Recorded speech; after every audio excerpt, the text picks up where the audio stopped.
il y a beaucoup de déformations qui ont détruit des hommes. Je suis allé chez ma cousine. Alors quand j'arrive, ma cousine c'est une femme d'affaires. J'ai l'impression qu'elle prospère dans ce qu'elle entreprend. Alors, j'arrive là-bas, j'entre, je crois 10 minutes après, et puis il y a des prophètes. Et moi j'étais au salon, je regarde la télévision. Ils étaient dans la salle d'attente là-bas. Et puis ils ouvrent leur sac. Ils sortent des bouteilles. Des bouteilles d'huile. Alors ma cousine devait acheter ça à $250 la bouteille. Cette huile, il faut la garder. C'est une huile d'onction. Il a une puissance extraordinaire. Et vous verrez comment vos affaires vont prospérer. Tout ça.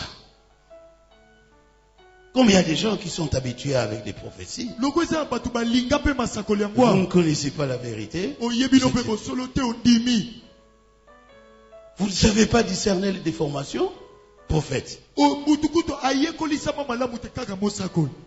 le prophète te dit, le Seigneur me montre que tu vas voyager.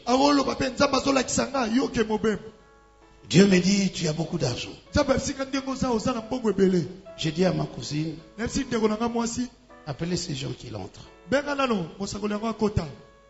Je leur ai posé une seule question. Quel était le fondement de ce que vous posez comme acte? Non, j'ai posé la question à ces gens-là, à ces aventuriers-là. Quel est le fondement de tout ça? Et ils me disent, parce que Jacques a dit.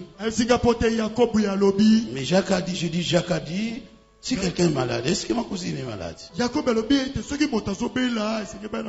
cousine n'est pas malade. Elle fait ses affaires. J'ai dit, allez-vous. Moi-même, j'ai vécu ça. Je vais prêcher dans une église. Quand je termine le sermon, dans cette église, les pasteurs ont disparu à cause de la présence d'un prophète. Les enfants de Dieu ne les consultent pas. Quand ils ont un problème, ils vont chez le prophète. Et quand il est arrivé chez moi, il est dans l'église. Il a dit, papa, tu es un homme béni. Le Seigneur était en train de montrer qu'on te remet un passeport. On va te remettre un passeport. Et dans ce passeport-là, il y a plein de visas. Et tu vas commencer à entreprendre ton voyage, des voyages. Tu iras ici, tu iras là-bas. Heureusement, ces jours-là, je ne sais pas ce que c'est.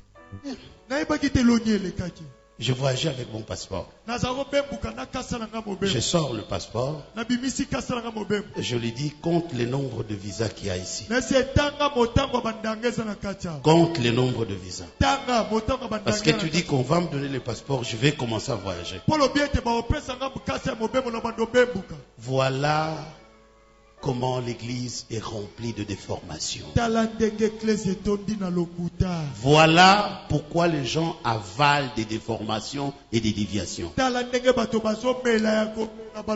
Vous savez la conséquence de tout ça?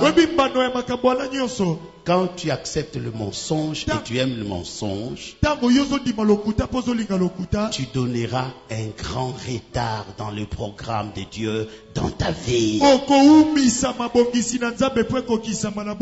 Mais quand tu es un héros capable de corriger les déformations et les déviations,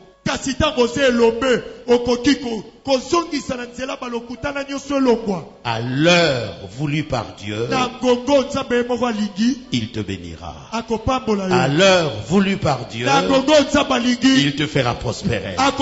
À l'heure voulue par Dieu, il te guérira.